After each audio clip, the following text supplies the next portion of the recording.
No matter if you were a pessimist or an optimist, Derek Esposito's life wasn't a good one nor a bad one. It was just a mediocre, insignificant existence. His father was a bipolar abusive man, capable of disappearing in his bedroom for days during the depressive phase.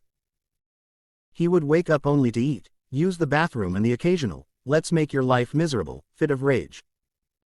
During his euphoric phase, he would work like a madman, but not having any talent either as a businessman nor as social climber. He was unable to both being successful and establishing the right connections. In his natural state, whenever he decided to actually take his medications, he was just a coach potato that would stand up and go to work just to avoid the blame and spite from neighbors and peers. Whatever was his mental condition, he always was a perfect example of an abusive father. His sons were always a disgrace in his eyes. They never studied hard enough, never were disciplined enough, nor did show enough respect. And he was always there to remember them how wrong they were. He would yell at them for the slightest mistake, constantly reminding them that they were just parasites that leached off his hard work.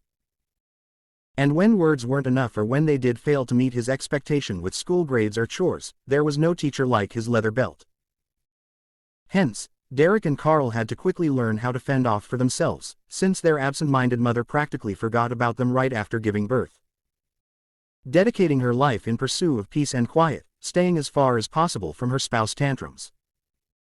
Derek was 2 years older, and desperately tried to take care of his little brother, but to no avail.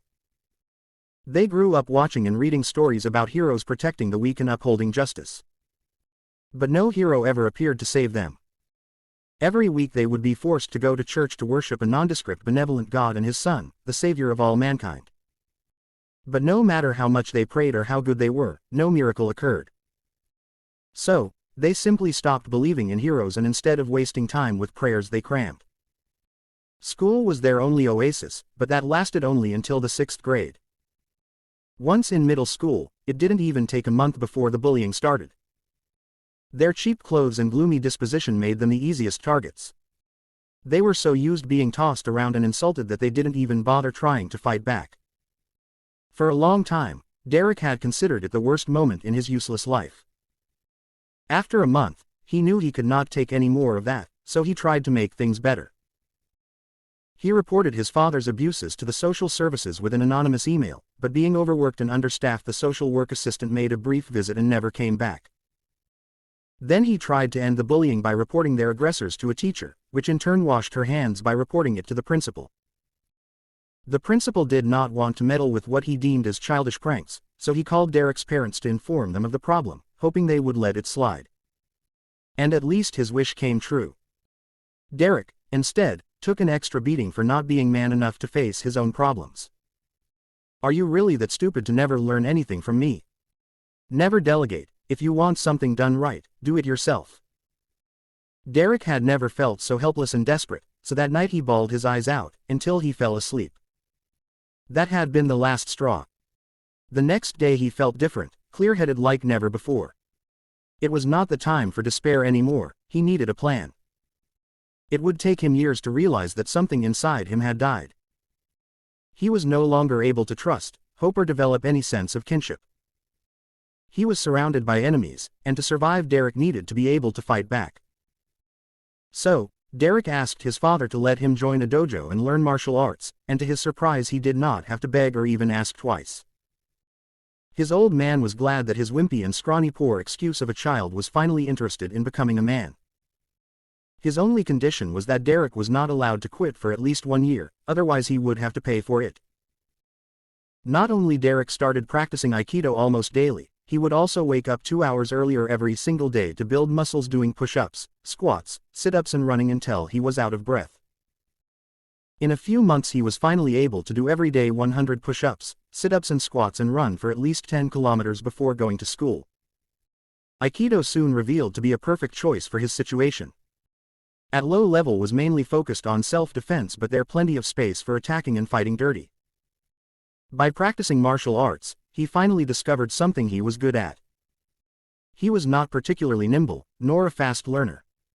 His hand-to-eye coordination was also average at best. His talent lied in the ability to spot the best time to hit a sensible spot during a block or a defensive maneuver. Even when the sensei was teaching sword or tanto arts, Derek was always able to grasp the killing moves at his first try, sometimes even before the sensei completed the practical demonstration. It was an exciting yet disappointing discovery since his only talent had no practical use.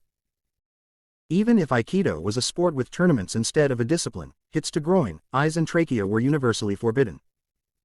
For months Derek kept training hard while keeping a low profile at school, planning his next move. At the end of the first semester, Derek stopped hiding from the bullies and started replying in kind to every single insult they threw at him, using the best quick-witted roast lines he had found online. Derek paid attention to never go to the bathroom or to remain alone for too long, always keeping an adult witness in line of sight. It did not even take a full day before his enemies were fuming and outraged. Only when the veins almost popped out their necks, he threw his bait. I have enough of your sh*t, as holes. Meet me in an hour behind the grocery shop between Lincoln and the 3rd. Or are you too scared? Since you seek death, I will happily grant your wish, you fag-ot. It will only be you and the 3 of us, all right. Derek nodded without believing him in the least. And he was right. When they entered the back alley, they had brought along 2 more people. Derek was waiting for them, leaned against the wall at the end of the blind alley. There you are, I was starting to think you would stand me up. They started laughing. Sorry we were late. Hope you do not mind we taking some friends for the party. Derek shrugged, while grinning from ear to ear. No problem, no matter how much, worthless trash is always trash. I chose this alley because it's fully equipped with enough dumpsters to accommodate all of your friends. The last line hit a nerve so they charged at him blindly. Gang up on him, guys. Do not let him escape. Let's how him who is the trash. And so, they fell into his trap. Derek had come here preparing the terrain, and choosing the best spot to fight. A blind alley to not make them escape, the end of the alley so they would not notice the tripwire due to the dim light. The first 2 fell down hard on the concrete, and those behind them were so worried about not trampling on their friends that never saw the steel pipe coming. They did come in numbers. Derek had come fully armed. Using the pipe as a sword he quickly hit them respectively on the head, the side of the knee, in the groin. Only then he started hitting the 2 that were trying to get back on their feet. While they were moaning and sobbing on the ground, he used a small knife to cut the trip wire. Then he started beating them again and again with the metal pipe, giving a special attention to the nether regions. Deeply inside he knew what he was doing was wrong, but he could not care less. If the world was built to be unfair, the only possible course of action was to make it unfair at his advantage. So, he took out the taser that he borrowed from his father and tased them until unconscious. Then he stripped them completely and took multiple photos of each one of them and even filmed them after arranging them so that they would seem to be spooning to each other. Then he splashed them with a bucket of cold water and sealed the deal. Sorry to ruin your Brokeback Mountain moment, girls, but I need your attention for a minute. When the bullies woke up, they were still in so much pain they could barely notice that they were naked and embracing each other.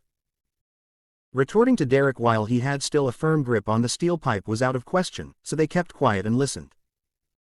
I have made quite a scrapbook of you, even a short movie, uploaded it on my computer and even into the cloud.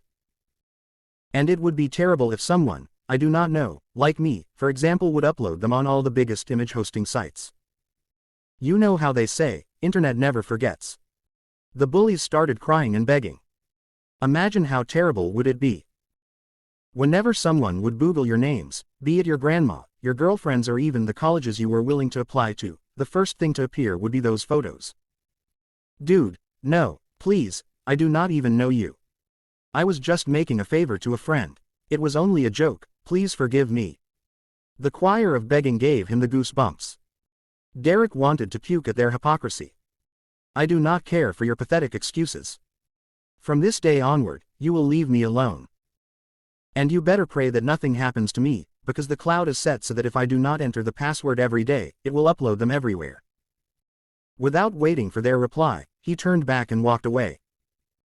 Almost forgetting, I randomly threw your clothes in the dumpsters, can't remember which is which. If you don't want to go home in your birthday suit, you better start digging. So long, suckers. Derek returned home euphoric, almost singing. He had never felt so proud of himself and had the completely undeserved confidence that he would never think about those B** stars ever again.